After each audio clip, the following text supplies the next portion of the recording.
خاشعا متصدعا من خشية الله وتلك الأمثال نضربها للناس لعلهم يتفكرون.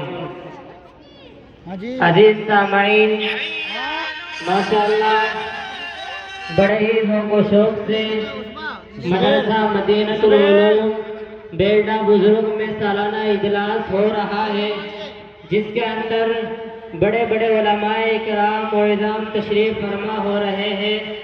حضرات گرامی، یہ تھے عزیزم محمد سہیل سلمہ، جو اپنی خوبصورت تلاوت سے ہم سامعین کو مجلہ و صفا فرما رہے تھے. کیونکہ یہ قرآن وہ مقدس کتاب ہے کہ جس کو جنگلوں میں بھی پڑھا جاتا ہے. یہ قرآن وہ مقدس کتاب ہے جس کو مدرسوں میں بھی پڑھا جاتا ہے.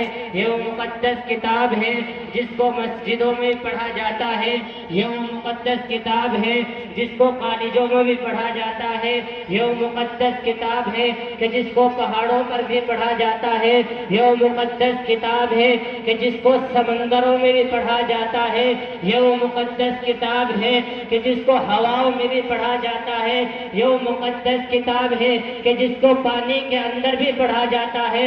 یہ وہ مقدس کتاب ہے کہ جس کو بڑے بھی پڑھتے ہیں. یہ وہ مقدس کتاب ہے جس کو چھوٹے بھی پڑھتے ہیں. یہ وہ مقدس کتاب ہے جس کو بچے بھی پڑھتے ہیں. یہ وہ مقدس کتاب ہے جس کو عورت بھی پڑھتی ہے.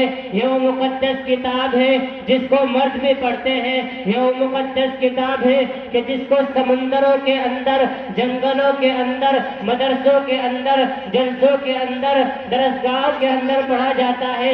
یہ کوئی ایسی کتاب نہیں کہ جس کو وکیلوں کی طرح اٹھایا اور دیکھ کر سجا کر الماری میں رکھ دیا، بلکہ یہ تو مقدس کتاب ہے کہ جس کا پڑھنا ثواب ہے، جس کا پڑھانا ثواب ہے، جس کا سننا ثواب ہے، جس کا سنانا ثواب ہے، جس کو سمجھ کر پڑھنا ثواب ہے، جس کو بغیر سمجھے پڑھنا ثواب ہے. یہ قرآن کہتا ہے، اے لوگوں اگر مجھ کو سوار کر پڑھو گے تو قاری بن جاؤ گے. اے لوگوں اگر مجھ کو یاد کرو گے تو حافظ بن جاؤ گے. اے لوگوں اگر میرے احکام کو لوگوں کے اندر بیان کرو گے تو مبلغ بن جاؤ گے. اگر مجھے سمجھ کر پڑھو گے تو حافظ تو مولانا بن جاؤ گے. میرے دوستو، یہ تھے عزیزم محمد سہیل سلمہ.